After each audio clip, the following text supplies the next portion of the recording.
I believe we're live, back on YouTube for the time being. Welcome to another episode of the Union of the Unwanted. You can find this show live streamed every other Monday. We always say that, but it's a bit false advertising.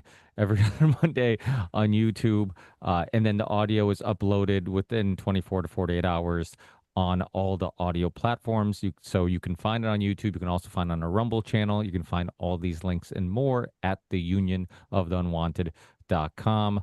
That's it. I'll keep the intro short. Let's get right into our conversation. We got some new faces, which we always love to see. Seven C's and Greg, a fellow podcaster who was just on, or I was just on his show recently. So, but yeah, do you guys want to introduce yourself? I guess we could start off there. Seven, go first. You can go first, man. Oh man, all right. So I'm a content creator, live streamer, researcher.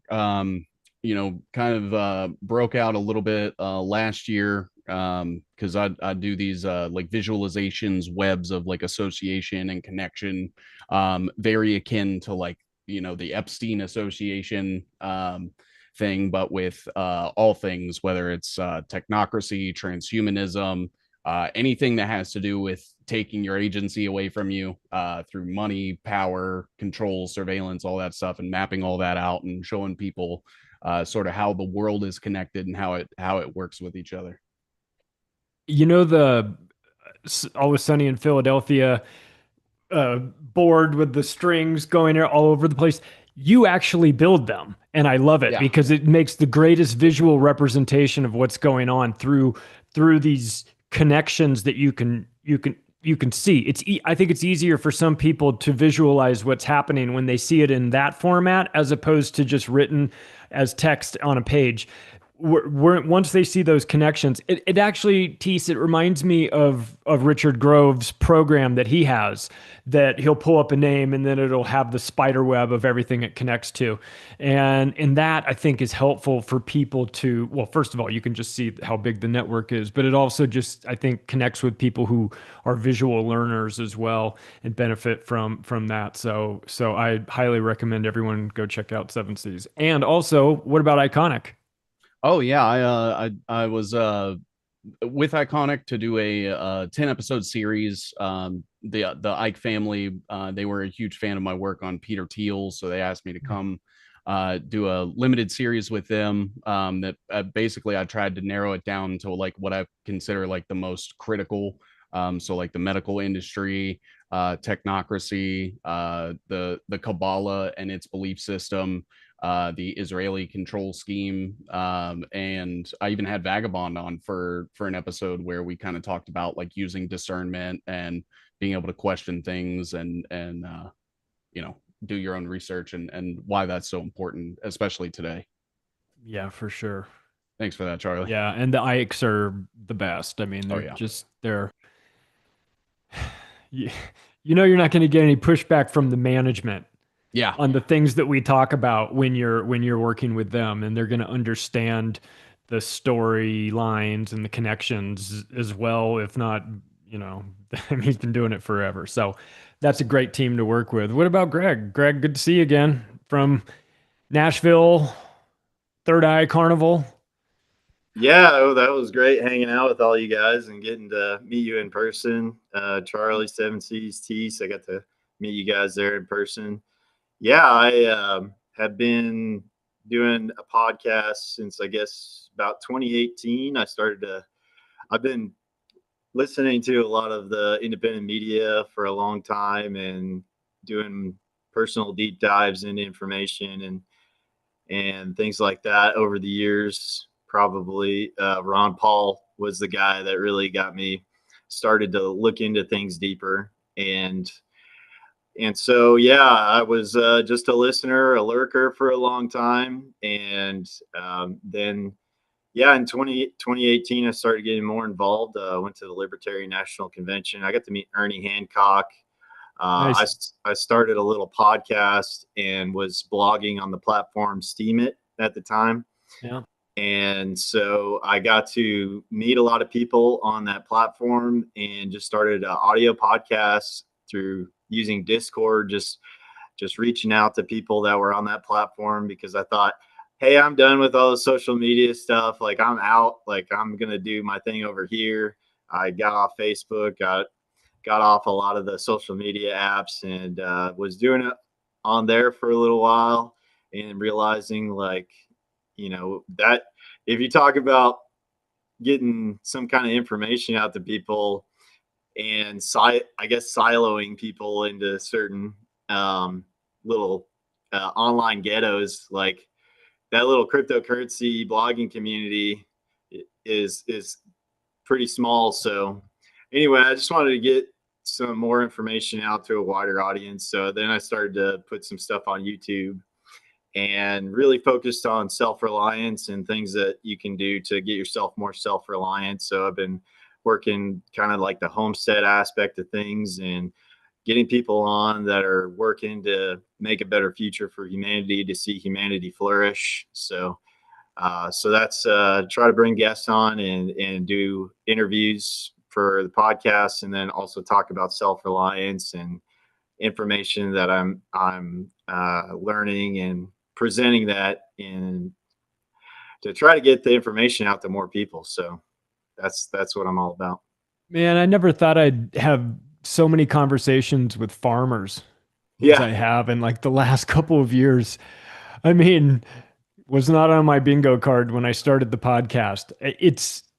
But it's become so relevant and so important for people who are noticing things are wrong. The follow up is, all right, how do we prevent that? What's the next step? What are the solutions? And we're hearing a lot of like, get to know a farmer, rancher, buying cows, and thinking outside of that. And Seven Seas, you've been talking about that recently, about your experiences with raw milk and the relationships that you have with you've had very positive, good relationships with them, right? Yeah, absolutely. I kind of narrowed it down to figure out which farmers, I decided to move forward with by asking them their opinions on like Monsanto and George Soros and Bill Gates, and the ones that reacted with like absolute vitriol. I was like, all right, I want to talk to you about your products and see if I can't become a customer. Yeah. We have to be proactive and responsible. I mean, because like clearly nobody's coming to save us. They're trying to poison us. The one so-called good guy who might possibly be able to pry apart the food, the dangerous Food and Drug Administration and all of that, is a fucking embarrassment. Goes up there, starts talking about the need for MMR vaccines. You're like, well, all right, we're done. Oh, you got one thing you got red dye number 40 out of corn pops. Big deal.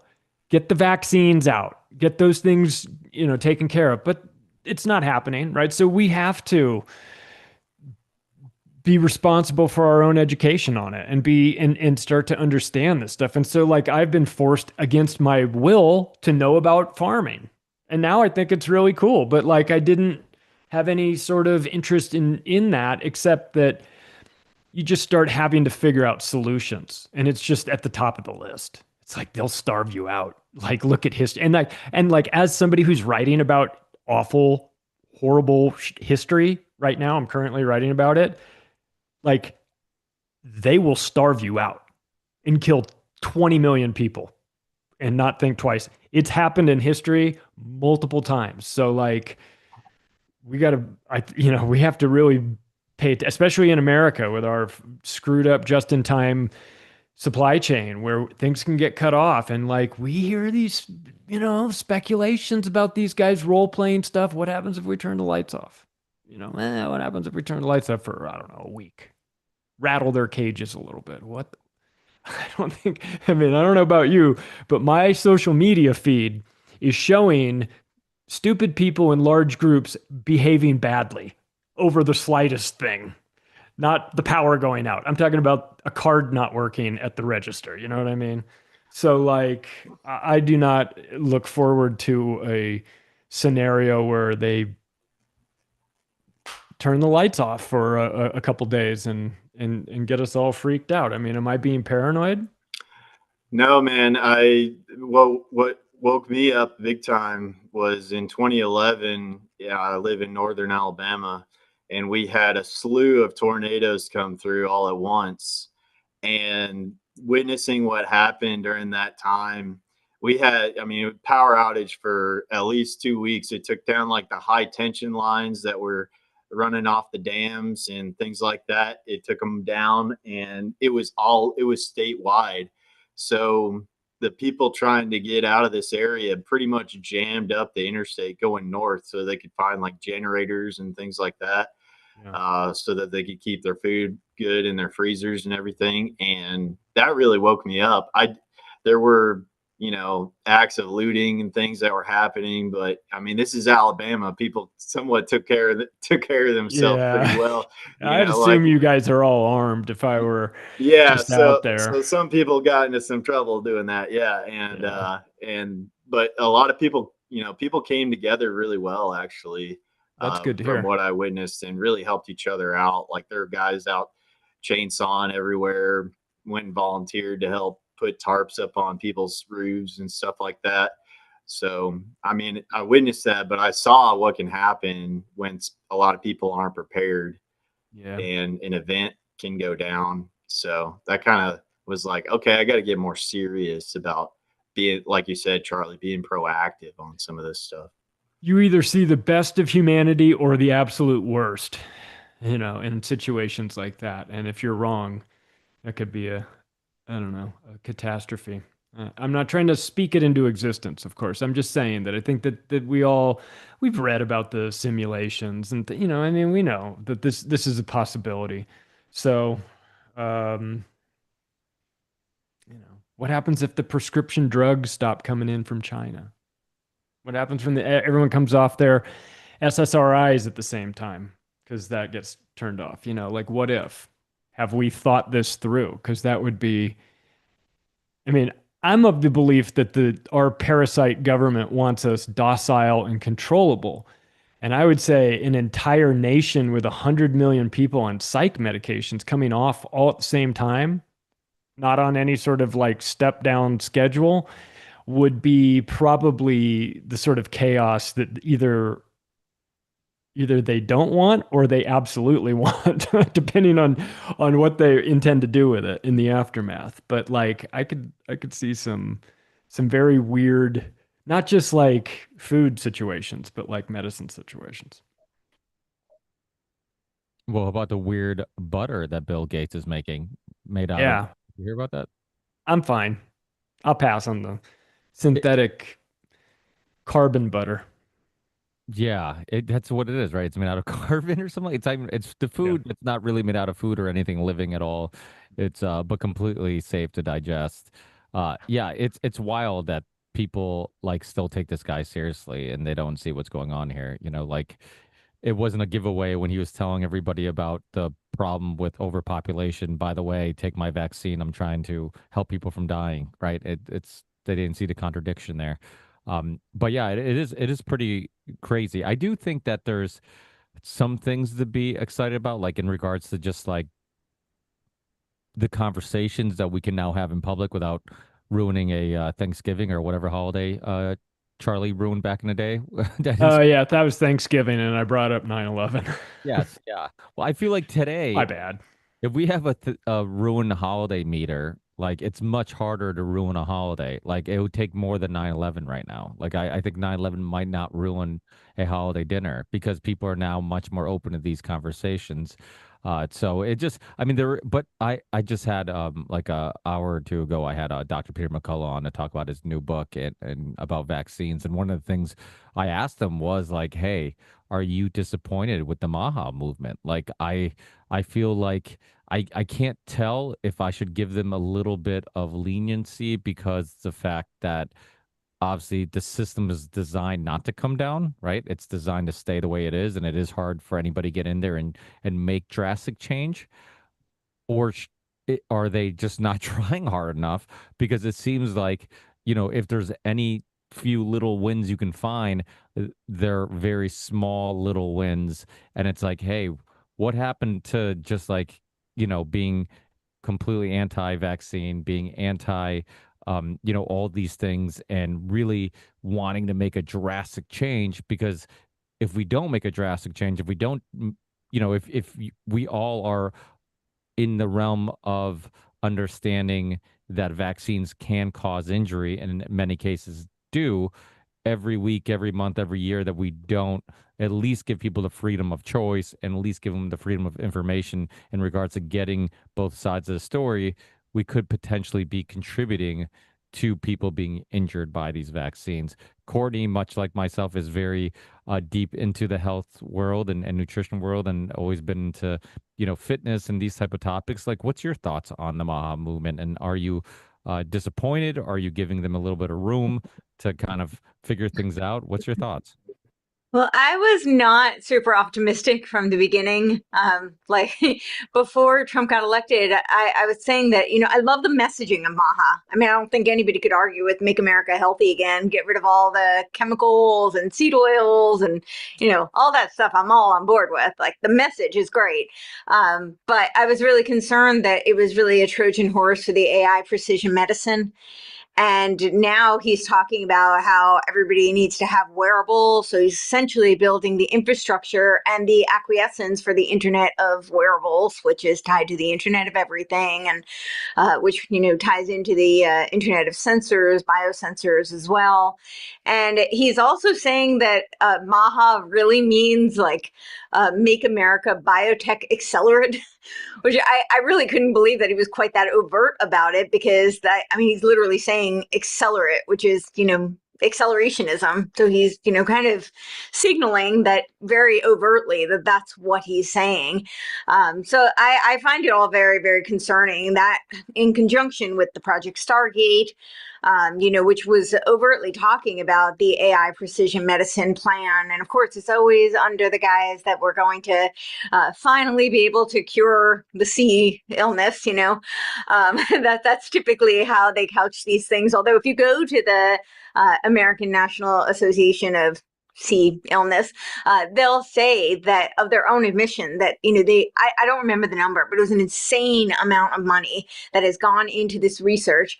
And they say we're really no closer. In fact, we may be further away from finding, any kind of cure. But don't worry, give us more money and, we're going to figure it out. So, which I find really concerning, because that starts to look like, well, okay, what are they really doing with this money?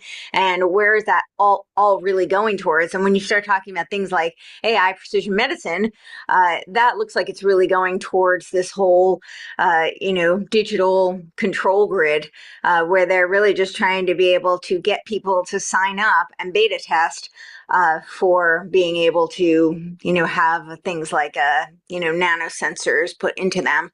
And when they already have this type of technology, and like Taiwan is really far ahead in it. Actually, they have like AI precision hospitals, which are very commonplace. China does as well. And yeah, so I'm not feeling warm fuzzy about where the MAHA movement has gone. I love the message. Again, like, don't get me wrong. It's a great message. And I think that the people should run with that message. I think people should take ownership of their health in whatever way that they can, especially parents should, be in control of their children's nutrition, and farmers certainly should be pushing back against a lot of these initiatives. I was very active in my own state fighting against the natural asset companies.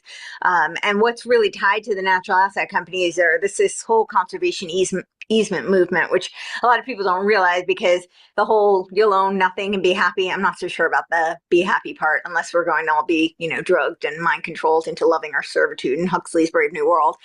Outside of that, I'm not so sure about the happy part, but I think that the people don't recognize that a lot of this is about control, right? So even if people think that they actually have ownership, they might not have control of that property. So with the conservation easements is a really good, just very concrete example. There's so many examples of this, how they're trying to do it, but people might own the land, but then they have something called ecosystem management services. So on that land, they're not actually able to, whether it be drill or, do certain farming because of the carbon emissions, the greenhouse gas emissions. And this is all tied to the climate smart commodity projects, which actually in 2022, they put the USDA put in $3.1 billion into this initiative. And it was all spawned by an ESG requirement, which was kind of ludicrous because you would think the farmers would push back because the SEC has no purview over, ESG requirements for farmers. But that wasn't actually why the farmers pushed back. They pushed back because they had no heuristics. There was no way of actually tracking if they were meeting their ESG requirements. And so they said, don't worry, we've got a solution for that. So of course they rolled out all this technology that's going to quote unquote measure their greenhouse gas emissions. And so they're now monitoring all the farmers, and it's all under the guise of it being, regenerative and supposedly clean. But really, it's part of, actually, I was trying to look it up when you guys were talking, but I can't remember the name of it. But there is a Rockefeller initiative, a food initiative, and they don't couch it this way. Like they use platitudes, and euphemisms, but it's literally synthetic food. Like everything has to be synthetic because, of course, that's much more green friendly and meets all the ESG requirements. So, yeah. So, in a nutshell, my very long-winded way of saying I wasn't very optimistic, and now I'm very concerned because it really does look like a Trojan horse. Well, So. they do that because they can patent it. I mean, just recently, Rogan had somebody on the show talking about unleaded fuel, and I've done shows on it. One of the guys from the great documentary called Pump about the history of automotives and how we got addicted to oil and all that stuff. And they talk about ethanol in there and how, like, Henry Ford thought ethanol was the future of fuel because anything that can ferment, you can make ethanol out of. So why wouldn't this be a great option? Because we'd never have to, go through the headaches of making gasoline or, searching for oil or drilling for oil.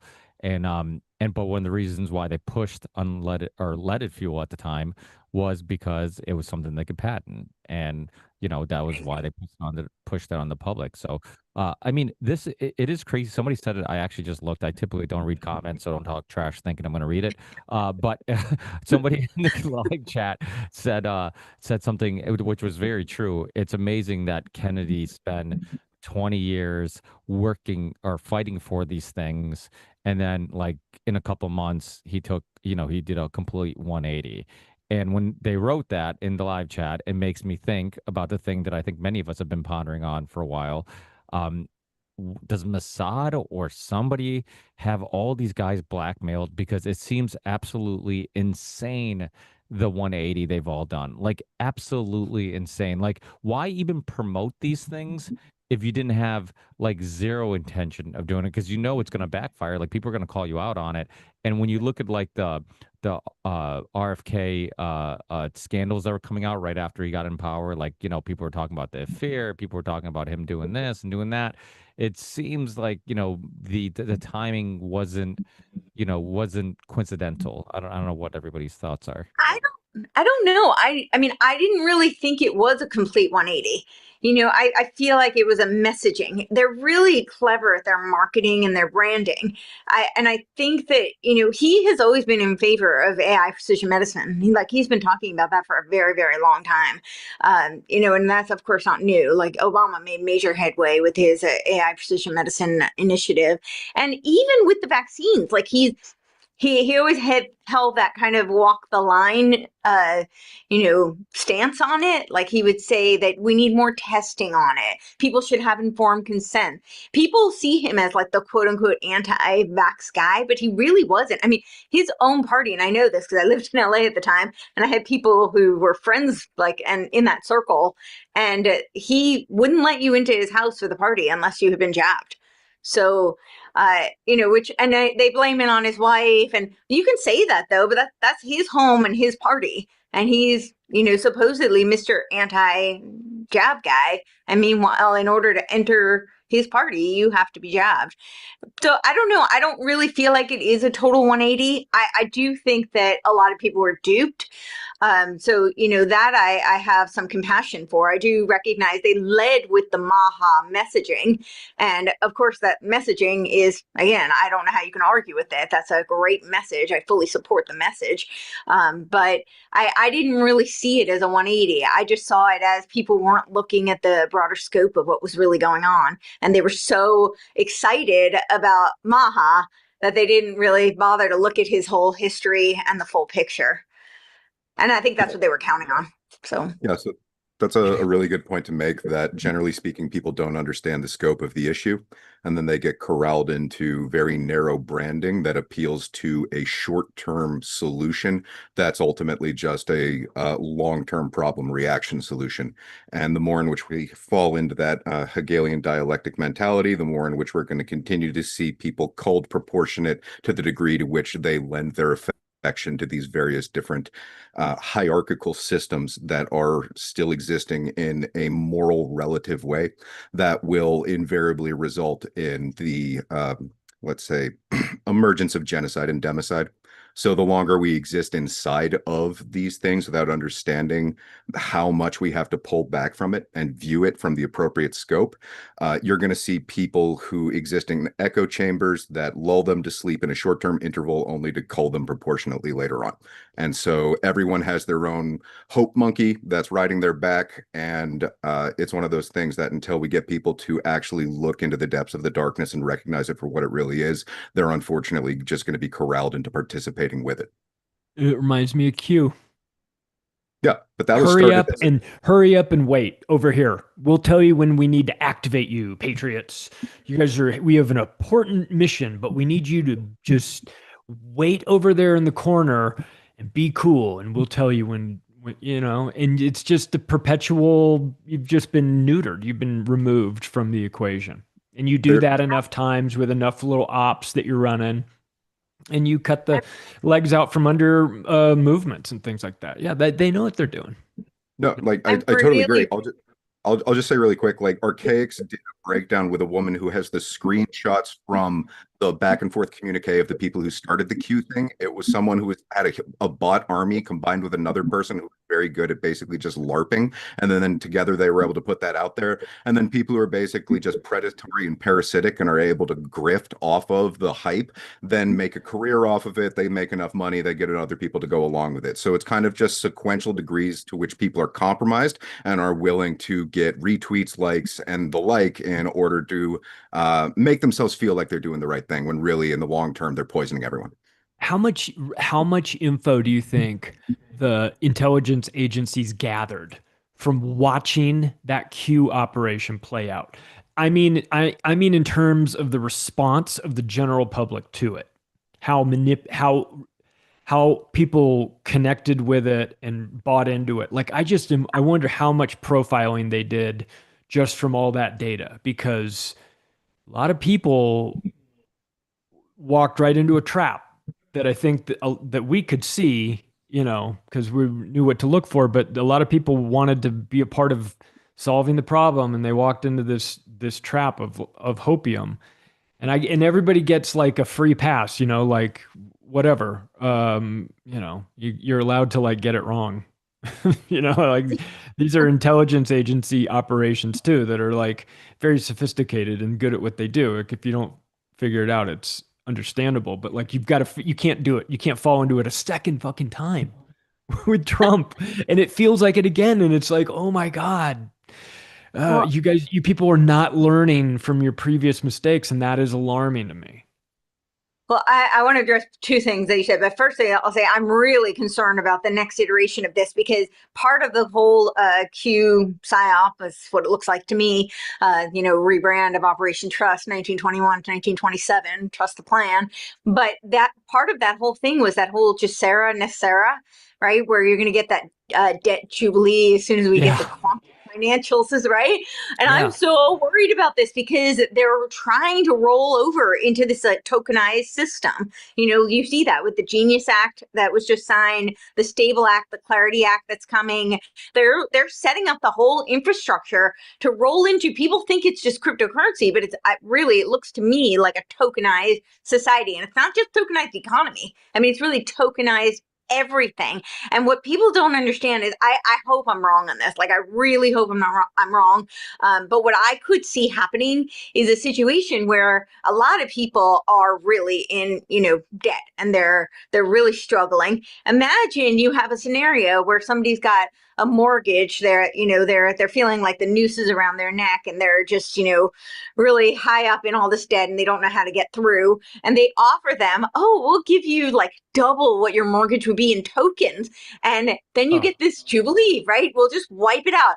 But what they don't realize is they're going to literally own nothing, because it's all tokenized. So they don't have the asset anymore. So at least when you pay a mortgage, you think that you're paying into some sort of ownership, but that's going to be completely wiped out. And I'm just so worried that all these people who bought into this are going to be like, it's here, the debt jubilee is here. And they're just going to be like rolling right over into the, but the second part I wanted to address when you were talking about the data mining that they're doing, I wrote an article.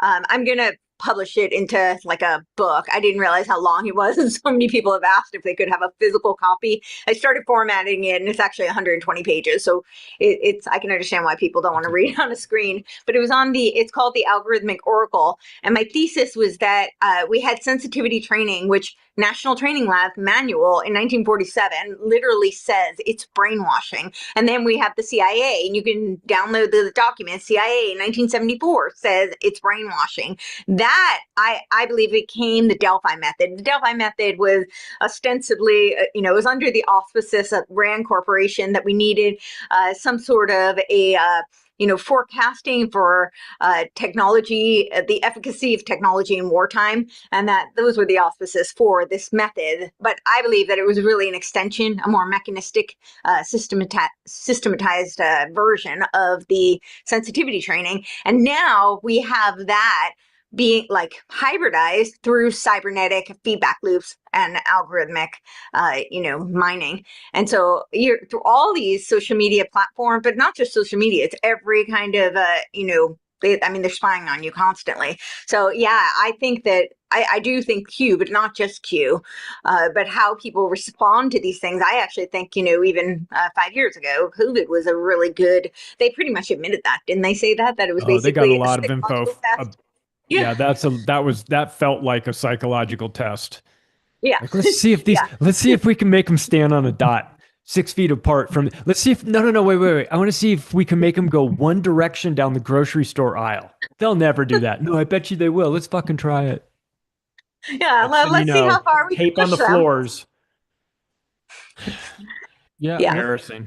Kennedy is that you're right. I mean, obviously there's a lot of things that we can be upset about, but coming from somebody who, I was a very anti-vax before I even had kids 10 years ago.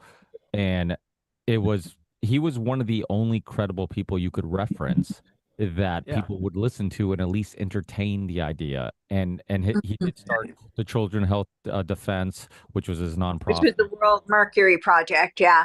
And he was one of the first people to really push the conversation about mercury and thimerosal and all that stuff.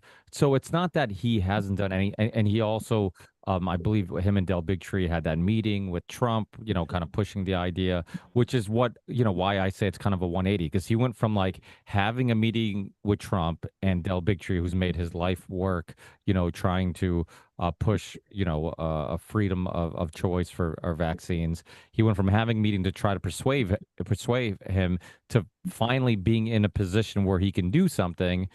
And now he's doing basically nothing, which is, really disappointing because, I'm in a state where, we border Connecticut. Connecticut completely removed their vaccine religious exemptions. In Massachusetts, there's always been conversations about that being removed. It's a constant fight. And, as a parent, you're afraid of that. Like, I'm afraid of homeschooling because I'm not sure I can do it. And we did it for a little bit of time during COVID, but I'm afraid of other parents not having that choice, that option to say no. Like, I want my kids to go to a public school, but I'm not, I don't want to have to vaccinate them either, having to make that choice can be very difficult for people. So it is one of those things where like he has done some good things in the past. Obviously, it's Dr. Fauci book. Rogan will say it was a huge inspiration of why he eventually had him on and really started that wave of Rogan being now what it seems like, if you listen to him, anti-vax. He's questioning all vaccines. So he's done some good. So that's why I entertain the idea of like when you look at the scandals that were coming out, and even Trump with like, running on the Epstein thing, and then all of a sudden saying, "Who cares? How about tariffs? I'm doing great with the tariffs. Who cares about Epstein? He's only molesting kids and child trafficking and all these." It's like and then when you look at like the power of BB, when that documentary, the BB files, literally like he made it disappear. It was all over the place. It went in deep into his corruption scandals in Israel, and then all of a sudden he could get that banned. And just you look at it historically, it just seems like Mossad and Israel has such a hold on people that it just I don't know. I just I'm not saying there's any evidence there, but for me it's like I'm not yet saying that's not what happened, because it seems like, especially with a lot of a lot of politicians. I mean, it seems like that the one line they won't cross is the Israel line. I just wanted to address the, like, that he did a lot of good. I think that's how most ops work. I mean, if there were no kernel of truth, or there were no, redeeming elements, then you would just dismiss them altogether. So, and I agree with you. I think he absolutely did do some good to raise awareness, to, give people a space where they could even entertain that kind of research, because so many people weren't even, allowed to have that conversation. The Overton window is so far removed from that. So I absolutely think that he has done some good, but I think that people often, they get very excited about the things they want to see, that they don't look at in the bigger picture. And so I really don't think, I mean, I'm not privy, obviously, to whatever blackmail there might have been, but I really don't think that this is like a recent blackmail kind of situation. I think this is a steering, and this is kind of how it works. You create the honeypot, you lure them in, and then you shift the Overton window. The whole medical freedom movement looks like that to me.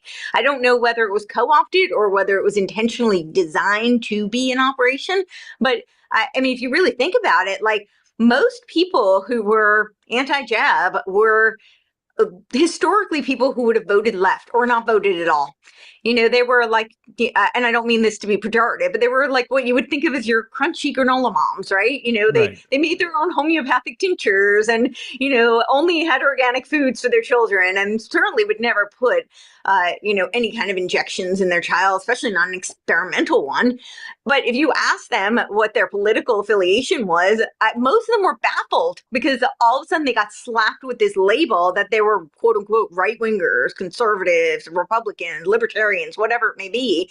And they were actually confused by it. Many of them were. And they said, "Oh, okay, I guess, well, now I vote Republican. That's what we do now, because they've shifted the Overton window."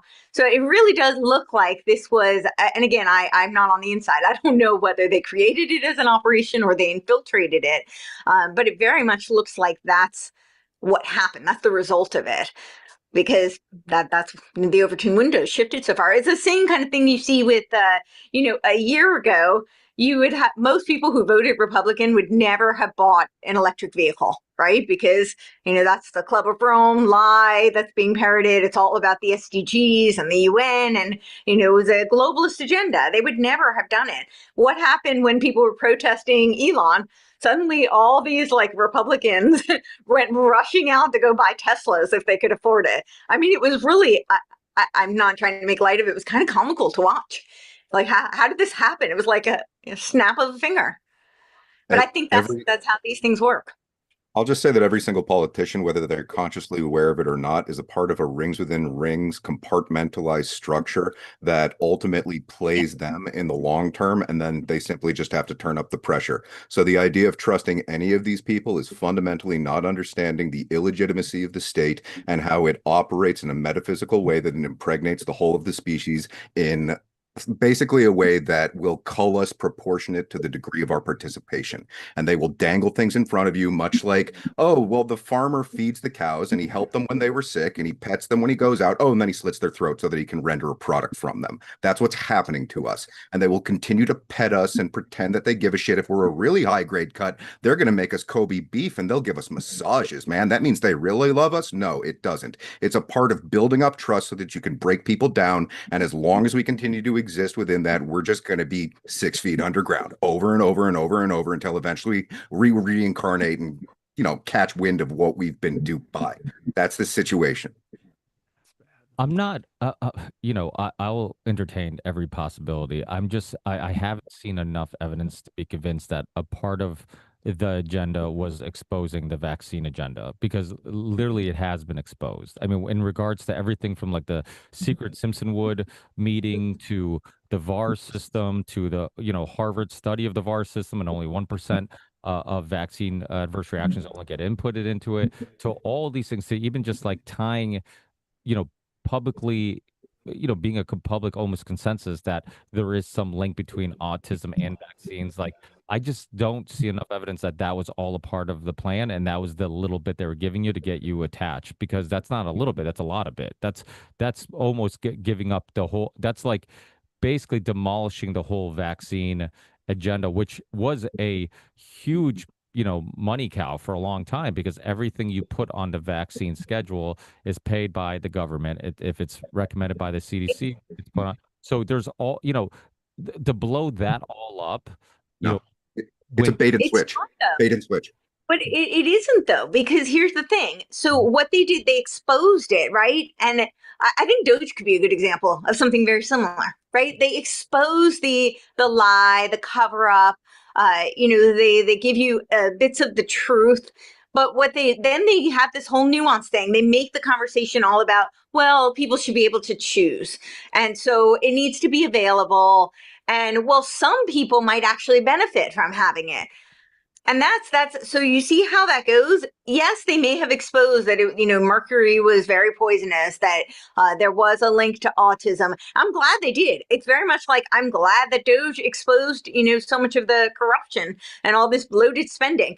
I'm not in favor of that being a vehicle to usher us into a complete AI system under the guise of efficiency, right? But of course, that doesn't mean that I don't think that corruption should be exposed. It, of course, should be exposed. So I'm not opposed to the fact that they're opening that conversation. And I agree with you that they did a lot of good in that movement. But to say that that wasn't, and again, I don't know whether or not it was intended to be like some sort of an operation from the beginning, or it's being steered that way. But I do see that the nuance is how they shift things. And so you have so many of these people who claim to be, who are exposing all the problems with these injections, and yet they're the same people who will say, but certain parts of the population should get them. And yet everybody needs informed consent, and we need to make them available to people who feel more comfortable having them. So that's not blowing the lid on the whole thing. And that's not a bait and switch. That's a shift. It's an Overton window shift. Okay, yeah. So, I mean, I basically agree with that. What I mean by bait and switch is they're decommissioning and deconstructing the pre-existing poison infrastructure to reenact a different modality of poison infrastructure that lures you in with something that seems very appealing and progressive. And then ultimately, once you're in that place, like a trap that snaps down, it imprisons you and your next of kin and everyone moving forward in this thing. That's just what this is. And they have to make you feel good about it so that you trust it, so they can fuck you even harder. But why? They had it so good. Why would they risk blowing it all up? Sure. The reason is because if you actually look at the, you have to have your cattle healthy enough in order to be able to have them continue to breed. So if you look at the poisoning campaign and the adverse effect that they had on people through immune suppression, through autism, through any number of different things, they have to blow it up. They literally can't poison us all the way to death if they want to entrain us to be slaves in the future. You guys give them way too much credit. You guys No, I understand this really well. But if you want to like sit down and go into it in a nuanced way, we can do that. Well, my thing is, okay, so like we can use all these metaphors and we can use all these ways of saying they. I'm talking about one specific person, because it's much easier, because we say they, we know what their plan is. My argument is I'm not sure he was a part of their plan from the beginning. When you look at like RFK was censored just as much as any of us before COVID. I mean, he was kicked off many platforms. He get every well, not every, but many podcasts he was on, Theo Fon or whatever.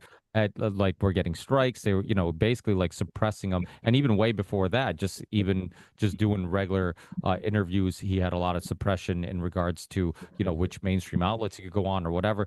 I'm not saying that that's not the plan. What you guys are saying, I'm just saying that when I haven't seen enough evidence to do a 20-year bait and switch of he was censored, he he pushed back when not a lot of people were, and coming from somebody who's been on these topics, especially the medical freedom topics, for a long time, those were some of the most censored topics, of my podcasting career. When I first started podcasting, like, nothing would get me more strikes and more censorship. I could talk about anything, but if I talked about like cancer Yeah. cure, homeopathic stuff, vaccines, like those were the things that people were really upset about and would get me, get the algorithms shadow banning you. So I just don't see, like, to me, it almost makes more, and this is again, like we can agree to disagree, we can have different perspectives on what we're seeing, but I'm just saying from my perspective, from my analyzing of the information, to go this long of, like, I mean, if you go back and you re-listen to his podcast on Joe Rogan when he was eventually on, he literally went through the whole history of like every inner working, like I said, from the secret Simpsonwood meeting to the vaccine courts to, how Reagan was told by the vaccine makers themselves that, like, hey, inherently vaccines aren't safe. We can't make them safe. Like all these things that he has, and it wasn't the first time he said it. He's been saying these things for the 20 years he's been in this movement. And then it does seem like all of a sudden you're right. Now all of a sudden you're seeing like, hey, it's about freedom of choice. And I'm not even against freedom of choice. If you want to do something that's unsafe, go ahead. Like, you have every right to do it. Like, I don't Well, I want. mean, what are the implications if he was just to cancel the whole program? You don't think half the population would flip the fuck out? I mean, where would you guys expect him to be? Like 7 months into this, where do you think like he would, in best case scenario, like where would he be? Like all vaccines forever canceled, everything, like there's no political maneuvering that he has to do at all to get into some scientific basis, like that he has to string these agencies along to actually do real scientific work for the first time ever for these things.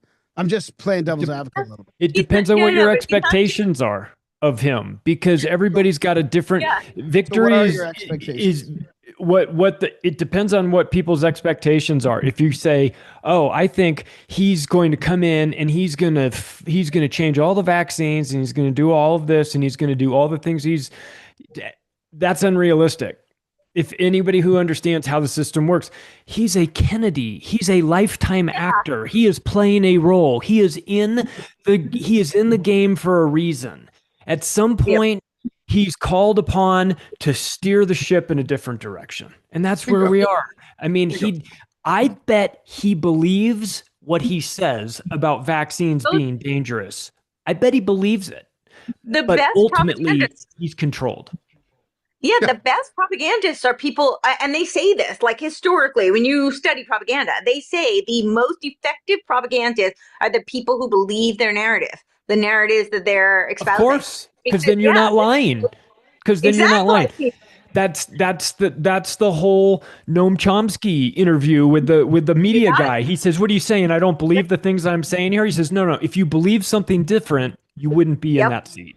And that's the thing. Right. He's extremely useful. RFK is extremely useful for this agenda. And he is controlled by very powerful people with big black hats. Okay. That's right. Let's be honest about who runs this show. And if they say don't talk, or if they say this isn't going to happen, you don't think that guy doesn't have a long track record of fucking up in his 40 years of running around in Hollywood? I mean, come on.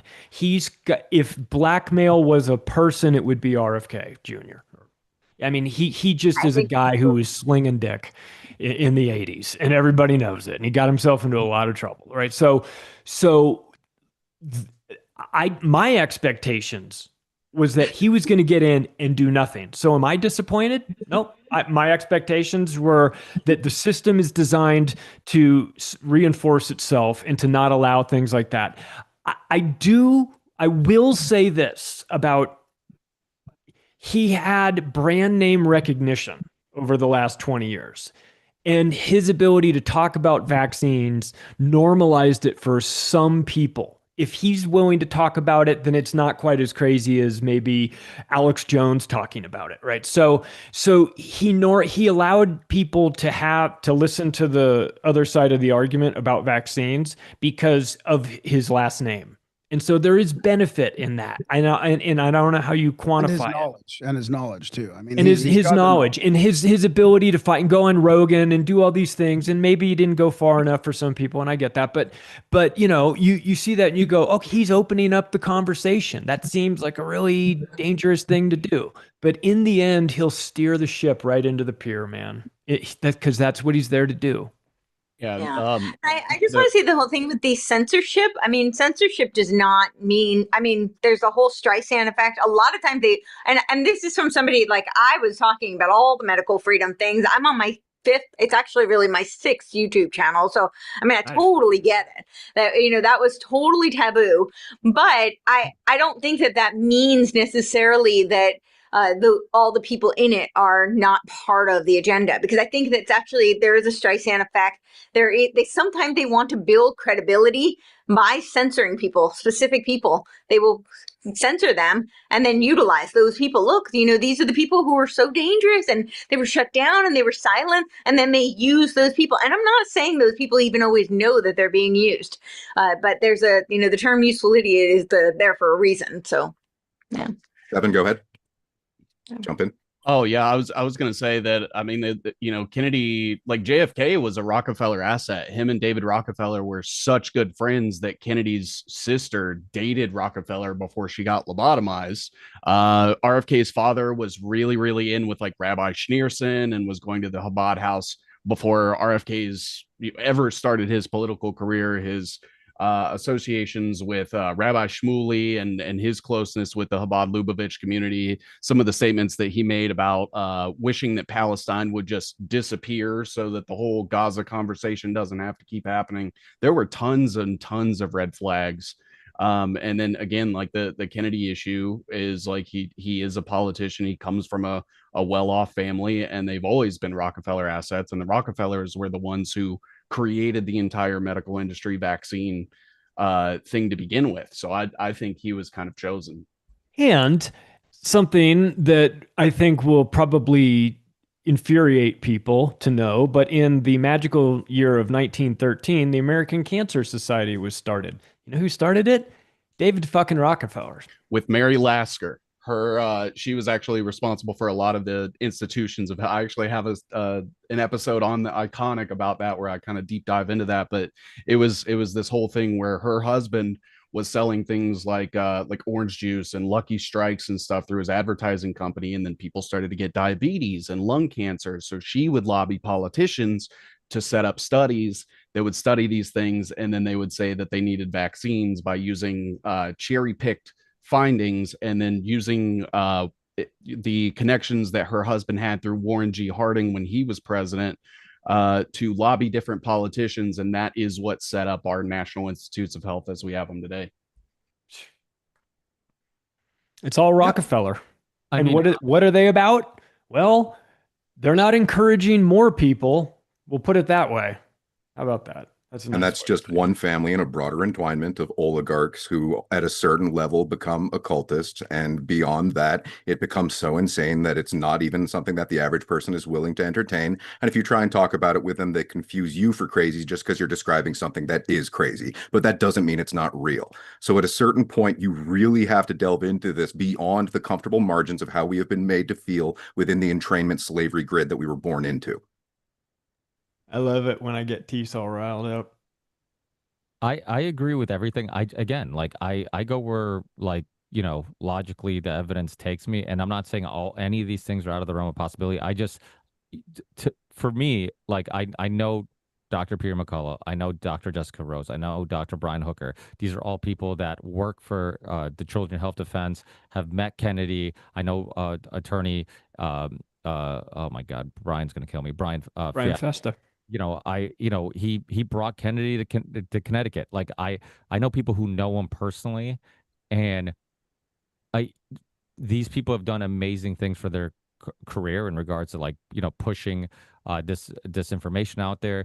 His nonprofit has done amazing work with just like helping give voices to people like Brian Hooker, who was a part of the CDC whistleblower story, and all these other things. So I'm not saying he can't be a useful idiot. I'm not saying that he can't be controlled. I just don't see enough evidence that he's been controlled the whole time. I think he is controlled now. I mean, I think that's obvious. I just don't think that he was a part of the plan from the beginning. That's the part that I haven't seen enough evidence or reason to believe that, because like, Graham said, when you look at like all the things, and I could, list them, of all the positive things that, he's been a part of, narratives and positive movements that he's been a part of. I just don't see that all being a part of the plan. He made himself part of the plan by suing these companies, over, a quarter century ago, and getting involved in these lawsuits against the companies. And then he put himself on the radar as being one of those guys. And then he needed to be controlled. So I think you're right, Ricky. I don't know that there's necessarily a reason to control him in his 30s. But as he goes through the ranks and starts to become kind of known as being a troublemaker or talking out about poisons or injustices and things like that, and the next thing you know, he takes up vaccines as a big cause and he starts to get traction with it, then it's like, okay, he's going to be a problem. Let's get a handle on him somehow and make sure that he doesn't do too much damage, and let's put him in a position where we can just lock him out of some things. Also, that's maybe where he is. Control isn't a rigid dial that you set in advance and it doesn't move. It moves with people proportionate to where they're at, and then manipulates them so that at any juncture they can be flipped on their head. It isn't, here is the plan and it will go thusly. It's, okay, we'll literally do anything to manipulate them to any degree. That's how this works. So when I say control, I mean they have an agenda, and then they'll game of inches gradually wiggle you based on whatever your vulnerability happens to be. No, I get that. I'm just, I guess where the misunderstanding is he willingly involved in it, or is he forced to be involved in it? That's the part that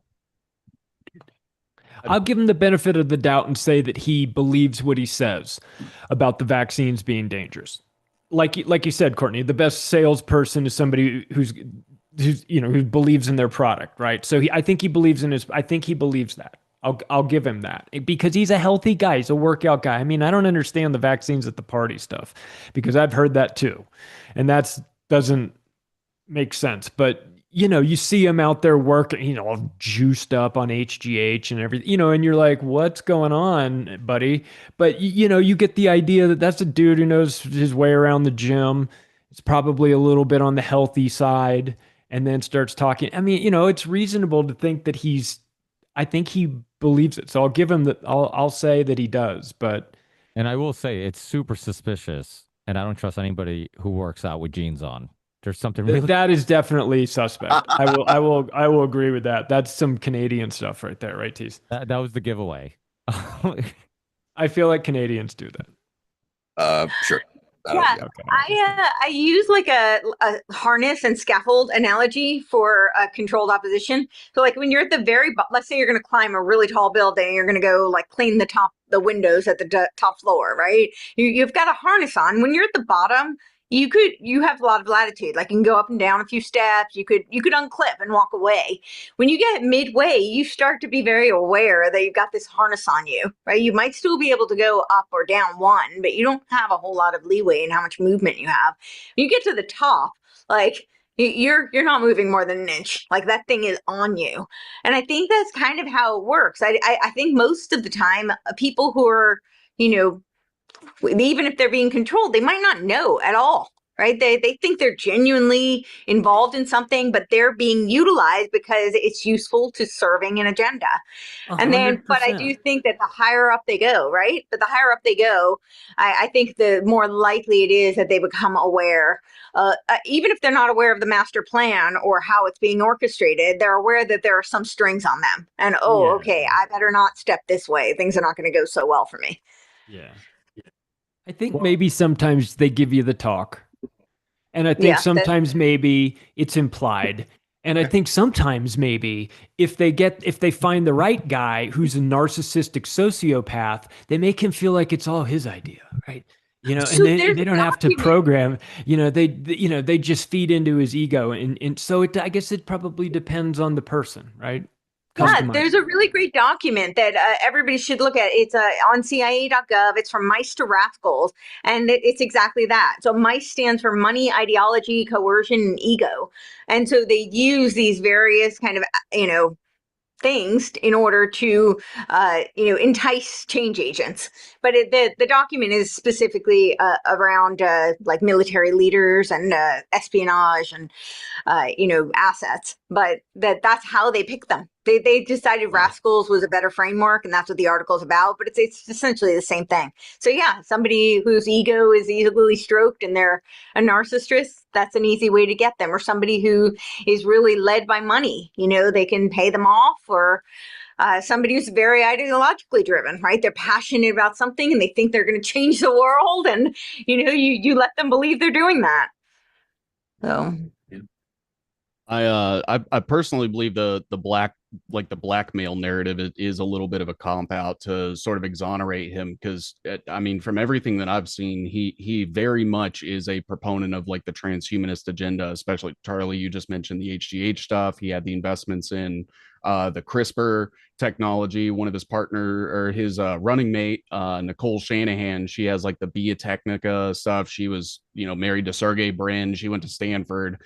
She's a billionaire, and I think that the mRNA vaccine stuff is a part of a larger thing, especially when you consider that he was flying on Epstein's plane, and Epstein was part of the transhumanist agenda. He was a staunch eugenicist and stuff, and I think that this kind of gives RFK an out, so that people think that he was forced to like not have a choice in the matter, when I don't think that that's the case personally. Well, I would agree with that. Well, I think he's definitely part of the transhuman agenda. I mean, the whole AI precision medicine is transhumanism. And he was very much all in for that, like long before he was part of the Trump administration. So, yeah. I think outside of vaccines, he never really had that, when in regards to food and vaccines and health, he didn't really have many views we would agree with him on in regards to, just about anything else. And the thing is, there's a lot of things we don't know about him. The one thing we do know is that without a doubt, anybody close to Epstein or anywhere in the vicinity of Epstein's circle was being filmed, was being recorded, and most likely was being blackmailed. And he was in that cycle. He was in that circle. He also, as somebody said, he was known for slinging a little, in, back in his day. And Trump, obviously, with all the weird quotes of him talking about how, Epstein likes him young just like he does and whatnot. It wouldn't be that hard to blackmail those guys. And it wouldn't be that hard to, put some temptation in front of them and then film it. I mean, you see it in obviously with Diddy, you see it with Epstein, you see it, all over the place. Even, I believe the Franklin scandal, there's just like endless amounts of like using these type of things as blackmail and controlling. So without a doubt, one thing we definitely all agree on is that whatever is going on now, he definitely is being controlled. And I don't even think it's he's a useful idiot. I think he's actually being controlled. He's being told what to say and what to be for and what to be against and whatnot. I just, again, like, I don't think he was always like that, but I think whatever has happened recently, and that's the thing. Like, I don't think that's why when people say, "Oh, voting."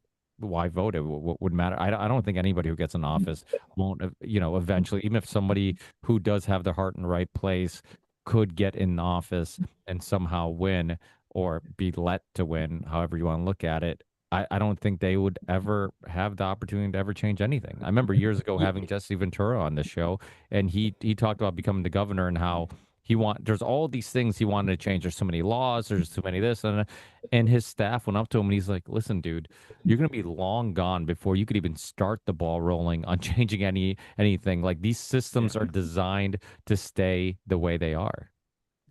I just talked to somebody who was actually involved in Chris Christie's campaign, and he was telling me that happened to him. Like, he was starting to make progress in like really bipartisan type of initiatives, and then they put a major clamp down on him and was like, "No, you're going to go all the way in this direction," and he really had no kind of power at all after that. He just kind of had to do what they said.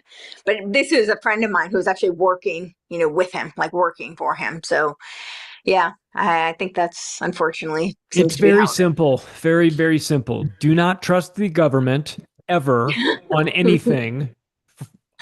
Just But moving they're forward. here to help.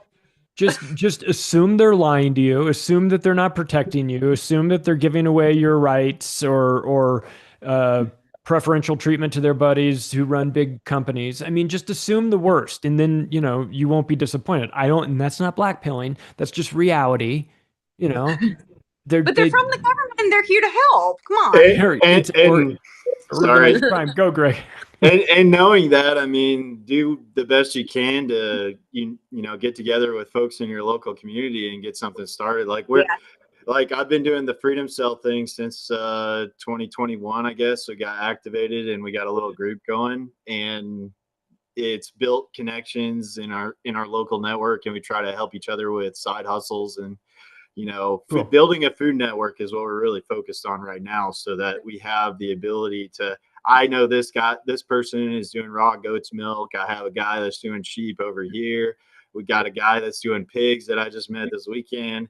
We got a guy that's doing grass-fed beef. So I think that that's been one of our central focuses. It's like, okay, let's get the food figured out first, and then we can maybe start working on some other stuff like helping people with solar and all that kind of stuff. How are you organizing that information? All those different vendors, all those different options out there. Like, what is the process for people to? Because I think that's one thing that people ask is like, I'd love to go buy something from a local farmer, but I don't know where they are.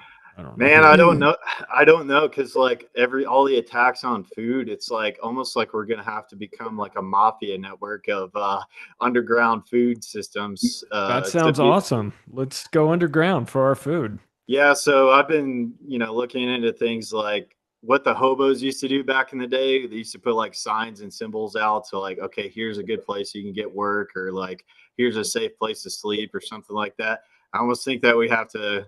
I don't know. I'm thinking like Here's a good farm.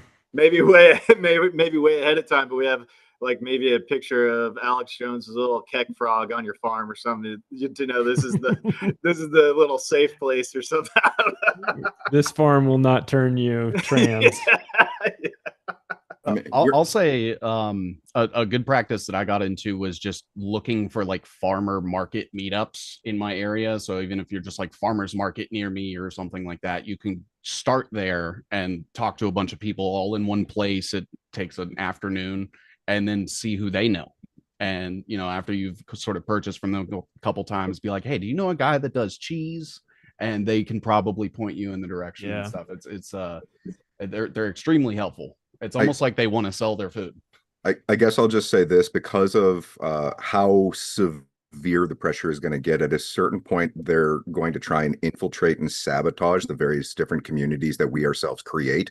And that's the most brutal thing. If anyone's ever been through betrayal, it's just about impossible to be able to dig yourself out of that. An individual who infiltrates something like that can literally, through a gradual erosion, acidic dynamic of their character, or explicit intent, and that could be anything from just personal addiction to trauma or to any number of different things, can bring it all down. And so this is an exercise in discernment on the highest possible level. It isn't blind trust. It is understanding that principles come first. People really have to understand that in a deep and visceral way if we're ever going to gravitate away from a, let's say, naive, kind of coddled way in which we were born into this system. And I'm saying that of myself too. This is like all of us were born into this, just accepting it and trusting it on its face. And then you realize that that's just like this animatronic thing that was put there to hide a death cult. It's an ancient death cult. That's what this bullshit is. Yeah, I agree.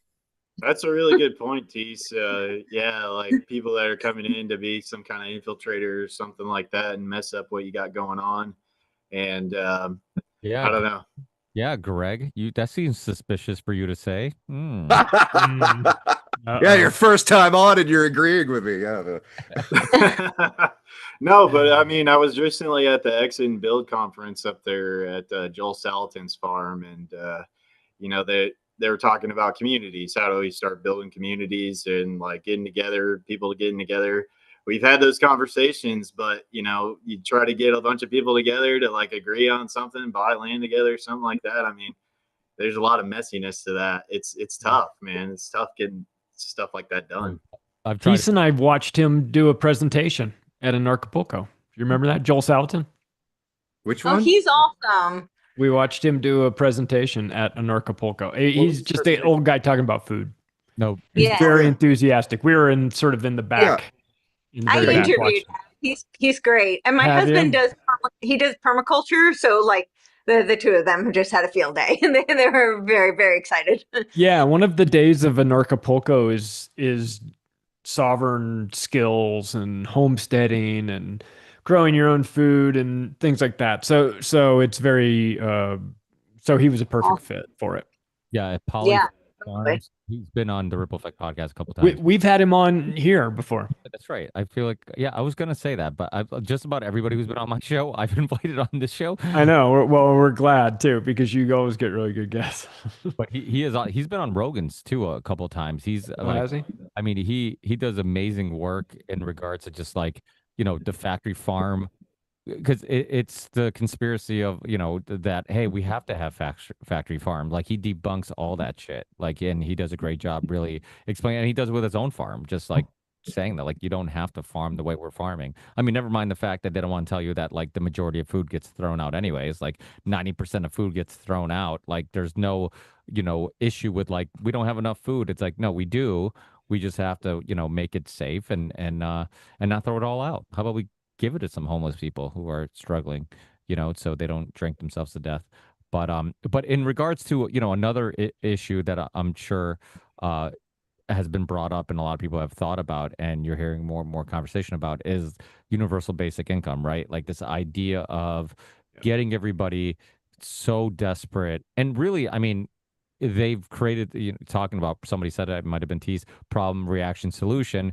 Create the problem, make everybody an addict, make everybody, incredibly just poor and barely getting through and struggling and in tons of debt. Then we're like, hey, we have your solution. Here's your solution. Just, we'll give you some money, but we can turn off that money anytime you want. In theory, and I know I'll get some pushback on this. In theory, I like the idea. I just know it won't work, in regards to like Teace and I, we're probably both struggling artists, right? Like if somebody wants to give me enough money to survive, and I would just keep doing what I do. Like I wouldn't stop. I'm like, oh, now I don't have to worry about food as much, and how to pay my insurance and my. That's not what happens statistically speaking, though. Yeah. Unfortunately, what happens is that people stop. They work. They compress how much they work, and they work very little. Unfortunately, I wish it were Not different. only that, but what the plan is going to be is they call it universal basic income, but what it's really going to be is conditional based income. So Of course it will remember, be. right? So it's a social credit system, and remember I was talking about tokenizing everything, right? So now you're going to get, if you're a good doobie, you get X amount of tokens, and you might get some demerits if you say things we don't like, or you emit too many greenhouse gas emissions this week, then you might just not get any tokens at all. So that's really what it is. It's conditionally based income. Dog training, behavior modification of the slaves. Yeah. Okay. But question. So like, Courtenay, have you looked at Alison McDowell's work insofar as impact investment goes? I have. She's done a great job. She's gone very kind of 180, which is, but yes, she did. I'm not saying I'm a fan of Alison McDowell. I mean, like, I appreciate her research, and there's the problem that sometimes she's done great work. Yeah, and that's the thing. So it's like you have to look at how they warp the psychology of people to fall into the trap of incentives. I mean, you look at the 80-20 split. About 20% of the people are doing 80% of the work. So the idea that you're going to go out and incentivize people who are never going to do anything other than drag their ass is incentivizing dragging your ass. Yeah. So this is my, I guess, my fantasy is this idea, like you can't, we all understand, like, schooling basically develops people to not be critical thinkers, not use imagination, not chase desires and passions and things you actually want to do. They want you to get a job that's empty and makes you unfulfilled, so then you become a materialist and you just buy shit that fulfills you temporarily, and you're in this fucking vicious cycle of meaningless life. I think that that's really the reason why universal basic income gets the outcome that it gets. I think if more people, if we start at, like with the youth, right? Similar to Hitler, that's a joke. So with the youth, too soon. Start with the youth and like teaching them that, like, hey, no, you shouldn't be forced or pushed into the direction of doing something because it financially gets you ahead, but like chase your desires, find that thing that you love to do that somebody else considers work, and do that, and that's okay. You don't have to just keep regurgitating information and, you know, to get by, and then go to a college that will put you in debt the second you get out, and now you're trapped in the system. Like I always talk about this study that what's his name, Motz. He wrote the book The Straight A Conspiracy. He was on my show years ago. He was actually good friends with Callan, and they used to have that show. I can't remember what it's called. I'm having a brain fart right now, so I'll just continue the story. So he wrote a book called The Straight A Conspiracy, where he talks about how at a young age, like kindergarten, they asked kids, like, how many of you guys think you have imagination and are creative, and they all raise their hands. And as you go older and older in the grades, little by little, less and less kids hold their hands up, right? So I don't think that's Hunter Mats. Just to, yeah. Hunter Motz, yes, Hunter Motz, he used to host the Brian Callen show with Brian Callen, but when he became like a friend of mine. We did a bunch of shows together or whatnot.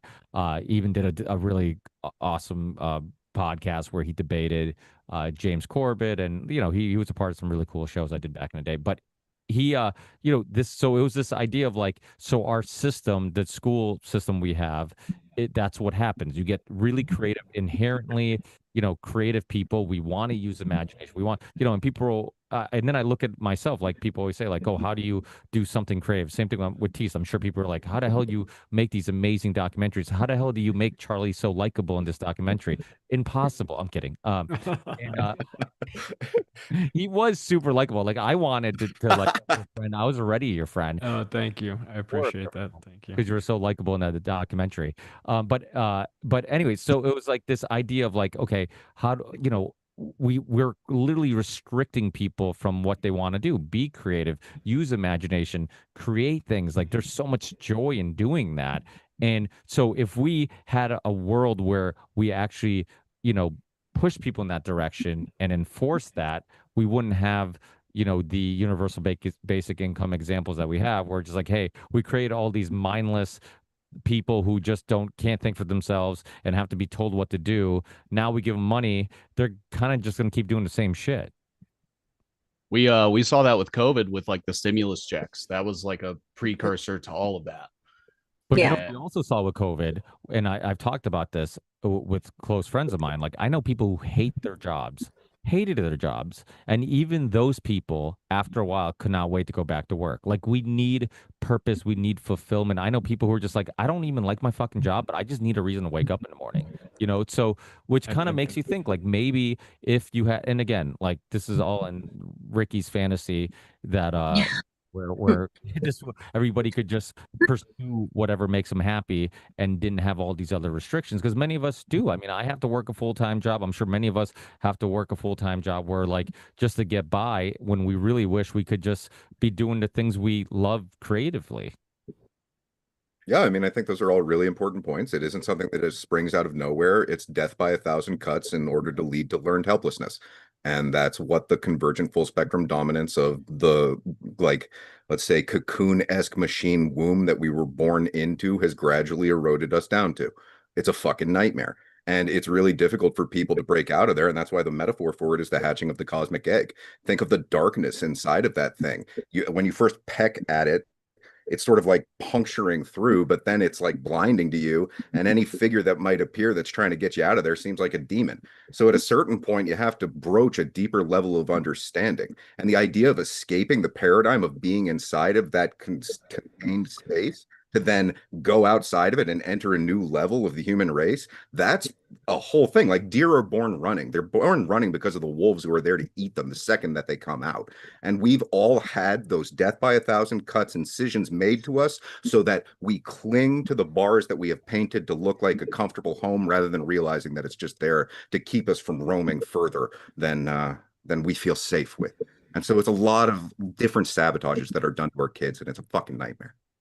And we're like basically, domesticated by this point. I mean, I thought that I had some skills and I left a job. I didn't know what the heck I was going to do next, but I was like, I wanted to go off grid, and I had a little piece of land, and I was like, Dunning-Kruger effect, right? Like, you overestimate your capabilities or whatever. And so I went out there and I gave it a go, but failed miserably and had to go back and get another 9 to 5, so it's not easy. No, and the thing is, because of the hole that we're, that's dug for us, like, hey, most people will go to college, they get in debt, they don't even have the flexibility to even take that risk, take that chance, so that's the thing. Like, how many people could be doing crazy creative things and creating amazing art, movies, documentaries, music? I mean, I played music my whole life. I just have a bunch of guitars now with dust on them, and because life got in the way, and I had to pay the bills, and I got married, had kids, bought, had to move out of my mom's house because everybody told me I had to, even though I wish I didn't. But it was way cheaper to live there, and I did all my music stuff when I lived there because like I didn't have any bills. I wasn't stressing about working and having to work weekends or extra hours. So it's like, yeah, I mean, unfortunately, the system puts a lot of restriction on people, and Pasta, I don't know if you've been listening in the car or on YouTube, but we're talking about universal basic income and like the pros and cons of it, and how like in theory it seems like it would be great because it would give us the opportunity to pursue the things we love, but unfortunately that also means the government has control of your salary, and if you don't get vaccinated, they're gonna take your money away and you'll just be homeless anyway. So any thoughts? That's well, I mean, yeah. Well, first of all, I called to chime in because I totally forgot that like you guys were rolling today, and I was like rushing home just to get on for the last half hour. You know what I'm saying? Very interesting weekend. I don't know if Courtney told you about it. What we did. No, not at all. We were. Can I say, or should we shut up, or no? You don't mind? You can say whatever you want. Yeah. Well, we were on. And it's kind of interesting because when I left seeing Courtney and my friend Gerard, who got us on this show called Surrounded, right? It's Jubilee. You guys might have seen it. They've done one with Cenk Uygur, like he was the one progressive, and they surrounded him with 20 conservatives. They put Mehdi Hassan in there, and 20 pro-Zionist and whatnot. And Jordan I don't even Peterson walked off the set with Jordan the 20 Peterson. atheists. Yeah. But he walked off the set not because they were being unfair. It's because he was getting his ass handed to him as well. You know what I'm saying? But I mean, our guest was kind of interesting. Like we didn't know who was coming in the middle. It was like 20 conspiracy theorists surrounding us. So when I saw Courtney, I was like, oh, cool. I spoke to Jason, and Jason was going to be a part of it, but he didn't end up coming. I'm like, all right, so they got some heavyweights over here too as well.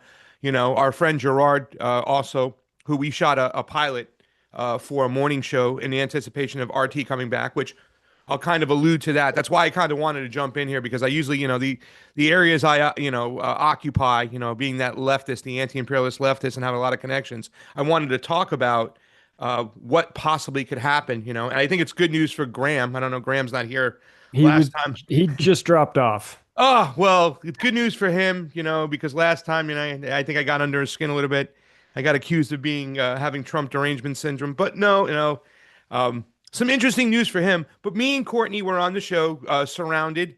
It was pretty awesome. Conspiracy theorists, you know what I'm saying? And, for me, it was kind of cool. It's like, I didn't want to let this crowd down right here at Union. Like, I wanted to make sure that, I do right by Teace and I do right by, anybody out there, because I mean, as a show, as an independent podcaster, or whatever you call us nowadays, I made a big leap with my YouTube because I was presenting the Epstein stuff to a leftist audience, right? To people at the Bernie Sanders diner, whose number one issue was healthcare for all. I was talking about Epstein and whatnot, and I was getting a lot of the information from a lot of the people who actually come on the show. T-Lav. To read my article. Yeah, no, you just sent it to me, so.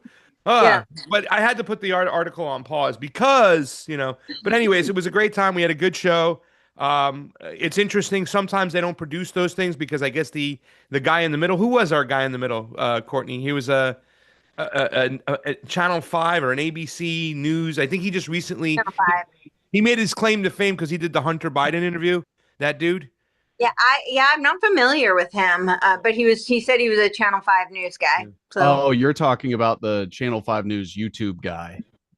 The guy that does like on the street journalism and like goes to different people in maybe different I events. wasn't familiar with him at all. He looked like Napoleon Dynamite. Andrew Yeah. Callahan. Andrew Yeah. Callahan. Yeah. That's him. Andrew who? Andrew Callahan. Callahan. That Yeah. dude. Yeah. And it's really hard to debate with somebody who kind of agrees a lot. You know what I'm saying? That was tactic. Yeah. That Well, was- it yeah. was a tactic, and like I got a good 5 minutes. Like You did a really good job. Yeah, you did great. I learned a very good lesson.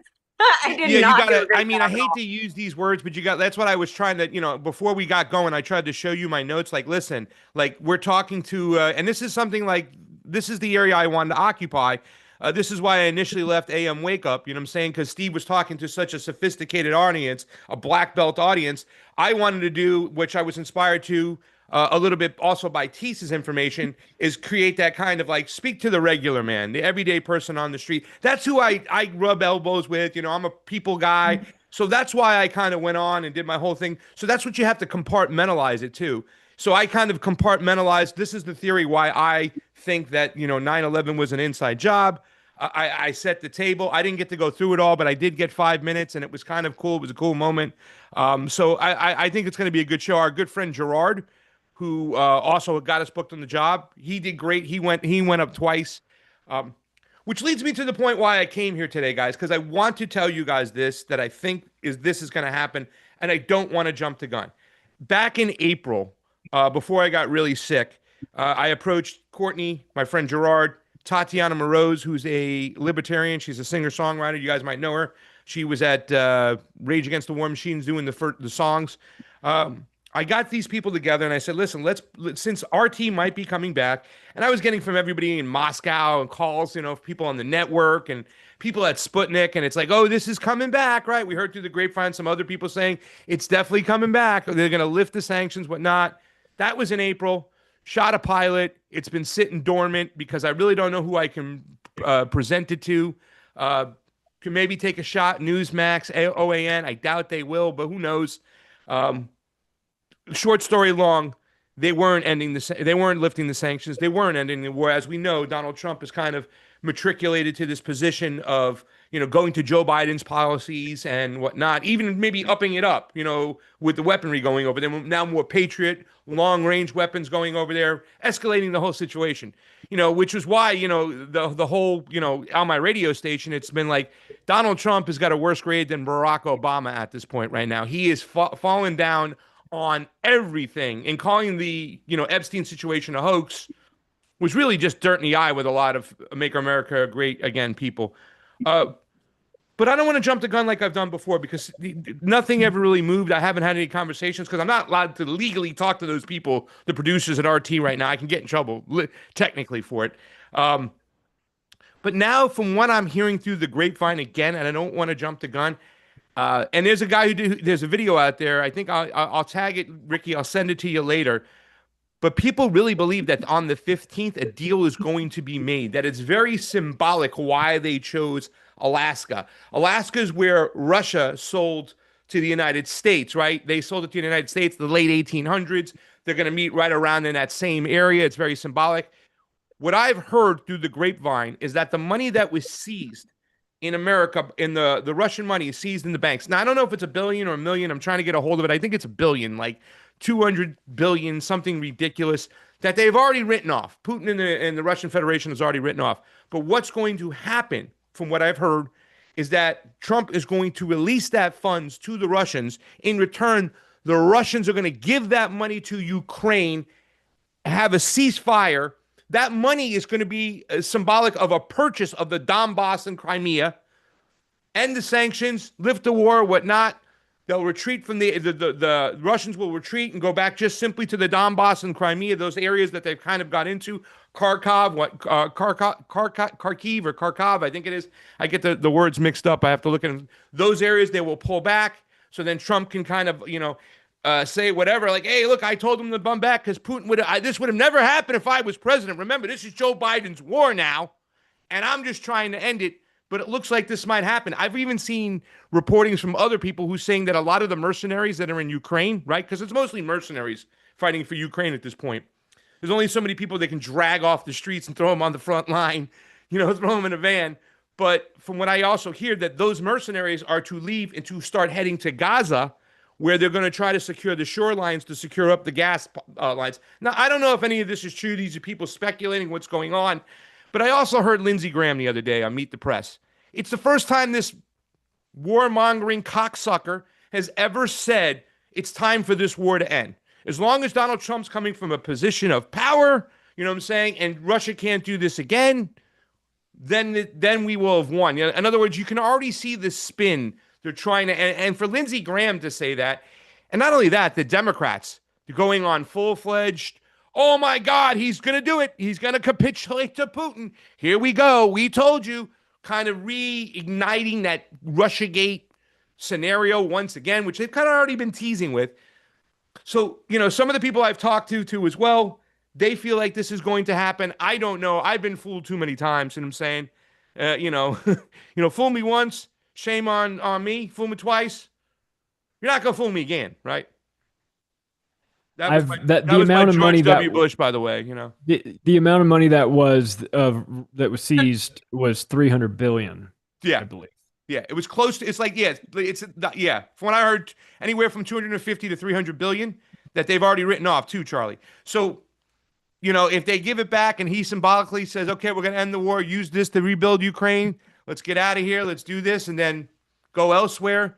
So be it. I don't know if that. But here's the thing, too, Charlie. Just imagine if that does happen. Right now, it's like that whole meme from what was that movie with the guys when they go out to the desert and they get married, and the Chinese guy and Bradley whatnot. The Hangover, right? Right. When they're back, we are back, baby, and you'll see that attitude now with the Trump people who've been taking a lot in the gut. If he does end this and be like, oh, here he goes, art of the deal, guys. We told you, you just had to be a little patient.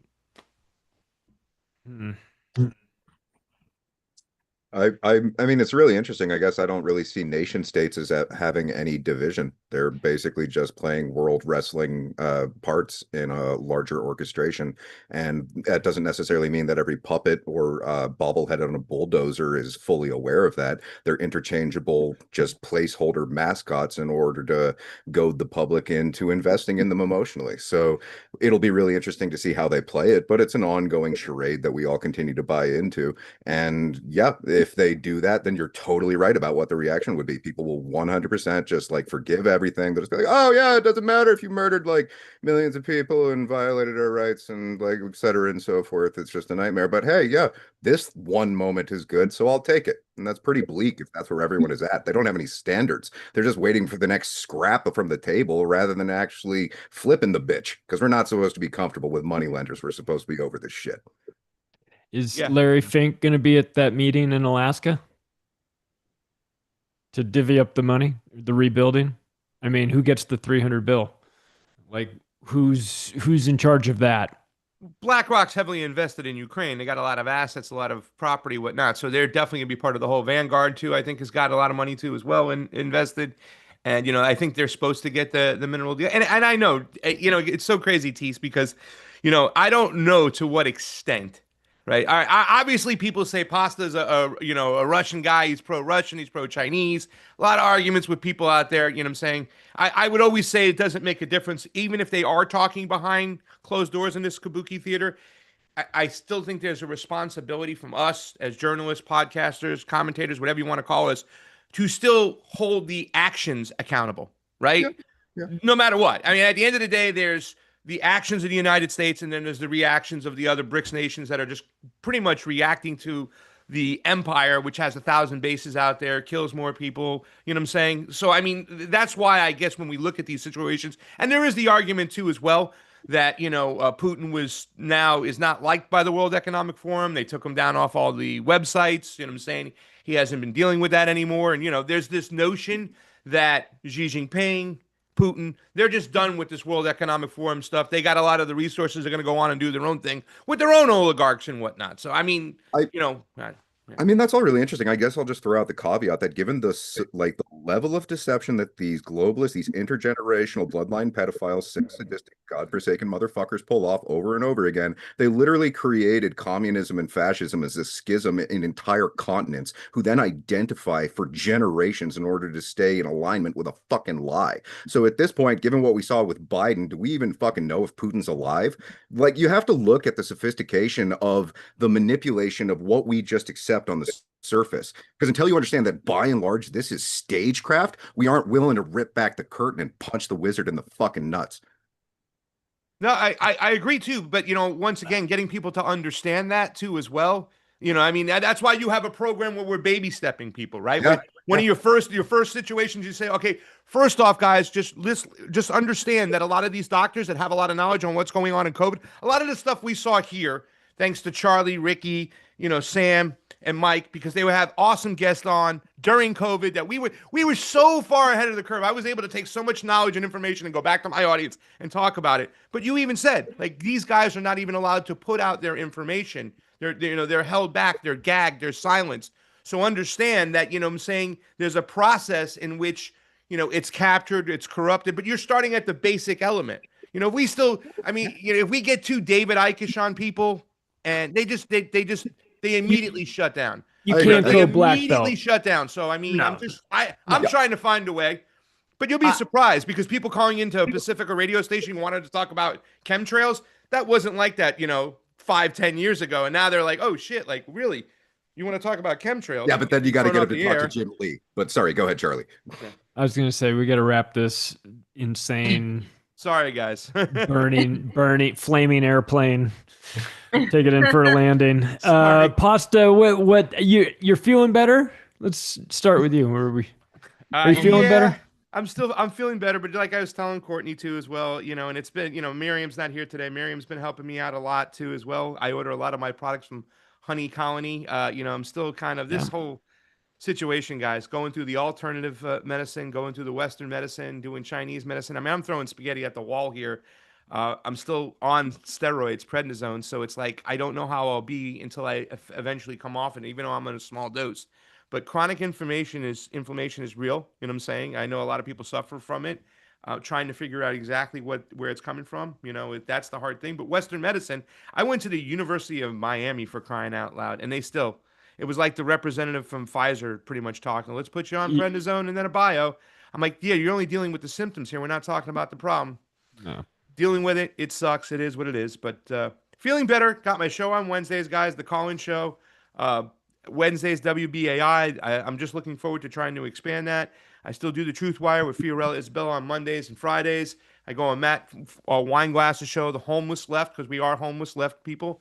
We do that on Thursdays. So I stay busy, and every once in a while, when they are kind enough to throw me a link, I go on the Union of the Unwanted because it's one of the best shows out there. Thank you, guys. Thank you, Pasta. Is Fee liking RT? She's not working for RT anymore. She kind of got into it a little bit. I think she was too much anti-Zionist for them. And, you know, I don't know. You know, also too as well, I don't think they can really find a space for her there. So she's not working for them anymore. But she loves Russia. She's speaking Russian. You know, she's over there and she's coming back and forth here and there. And, you know, yeah, it's she's a Russian through and through. She's a Stalinist, communist, you know what I'm saying? For good reasons, Teace. Sees the means of productions. So Courtney, what are you and Pasta working on? What are you guys doing?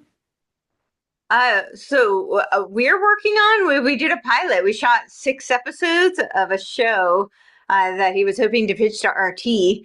So we have a bunch of clips that are floating around from this pilot. We took like a episode and led it. So yeah, it's a cool concept because it's all of us come from different perspectives. So it's kind of like a morning show type style, but with people who are coming from very different perspectives, but have discourse, but civil discourse, which is, you know, and we're all friends. So that's kind of unique. So okay, good. Yeah. So it's not an argument show. No, it's more, we're definitely presenting our ideas and we're passionate, but it's not like we jump down your throat and I hate you because you don't agree with me kind of thing, which seems to be the only thing that people can do anymore. So I allowed Courtenay to be wrong about many things. Same with Gerard there, and I kindly put them Nice back of in their you. place. You know what I'm saying? That's In a very nice way. thoughtful. That's thoughtful. it was of very you. charitable of him, just let me spew all the misinformation. And yeah, he really just wanted me to look like an idiot. And so that's why he Oh, lets me be gotcha. wrong. And what are you working on right now? Besides that. So I am still busy with my show, the Courtenay Turner podcast. I've been very busy writing. So I just wrote a very extensive piece on Epstein and the transhumanist conspiracy. It's called The Epstein Transhumanist Conspiracy, How Game B's Conscious Evolution Hides a Eugenic Fueled Technocratic Takeover. So that I recommend people check it out. It's like the bibliography alone is worth a lot for somebody who's a researcher and wants to do their own investigation. I think I've got hundreds of links in that bibliography. So I think it was over 2,000 words just for the big bibliography alone. So yeah, I've got a bunch of stuff on my Substack. I did another one called the Phoenix Conspiracy, where I'm presenting kind of my thesis of how they're fomenting this Hegelian dialectic towards the technocratic agenda, and the algorithmic oracle one that I was talking to you about. So I'm going to look to publish them, but yeah, so I'm also co-authoring a book. I'll talk more about that when we get closer to release. But I can talk about this. I'm hosting because it is officially like we're allowed to talk about it now. But I'm going to be hosting the OmniWar Symposium, and that's October 4th. So cool. But yeah, so everybody should find me at CourtenayTurner.com, and I spell my name like Courtenay, CourtenayTurner.com, and my Substack is CourtenayTurner.substack.com, also spelled Courtenay. And thank you so much for having me. It's always a treat. It's good to see you again. I'm almost positive I republished your Epstein article over at Activist Post. Oh, awesome. Thank you. Almost positive. Okay. Thank you. Greg, what's cooking? Where can people find you? Thanks for coming out. Good to see you again. Yeah, thank you. Very grateful to be on with you guys and join y'all tonight. And yeah, you guys can check me out on YouTube at the Tinker Tribe, on X at the Tinker Tribe. And yeah, I would love to have you guys on to get an interview from you guys at some point. Absolutely. All about trying to get people solutions to try to see where we can get humanity to flourish in the future instead of going down this dark path, so. Yeah, it's one thing to see the problems and complain about them, but if we're not offering solutions as well, then we're shortchanging everybody and doing a disservice ultimately. Seven Seas, what are you working on? So every week I do live streams that are sort of like opened up to my chat and community, that all the webs and stuff that we talked about at the top of the show. It's really sort of a way to like crowdsource information a lot, just to catch things like maybe I miss or overlook or I'm ignorant to. And I usually do those weekly. I'm also working on this article with Gen X Girl. I think you guys might have some mutuals, but she found this organization called Builders for Tomorrow that is very shady, and they don't have like a whole lot of.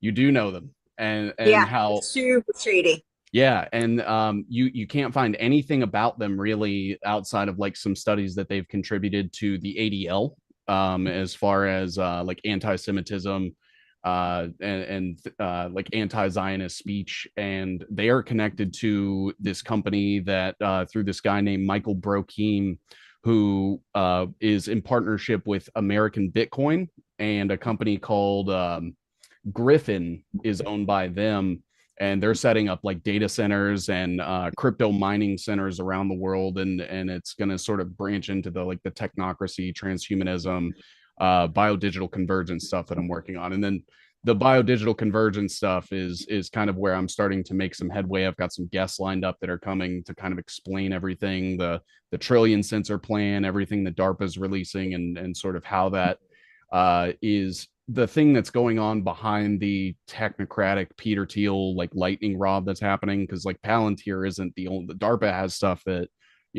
makes Palantir kind of look like child's play that they have going on right now. And I'm slowly starting to learn that so that I can translate that into, something that my audience can take stuff away from. Yeah, you do killer work, man. Teace, what's new? That's what's new. And for anyone who doesn't know what I'm referring to, I recently put out a documentary that Charlie and I have been traveling, I don't know, together on and off from a variety of different events, multiple countries, in order to tell the story of his ongoing legacy, the books that he does, the show that he hosts, activist post, all of it. And that's what I do over at conspiracysynergy.com, is trying to create very lush, media rich, and yet concise depictions so that we can pass them on to our friends and family who have yet to get the bigger picture of this kind of thing.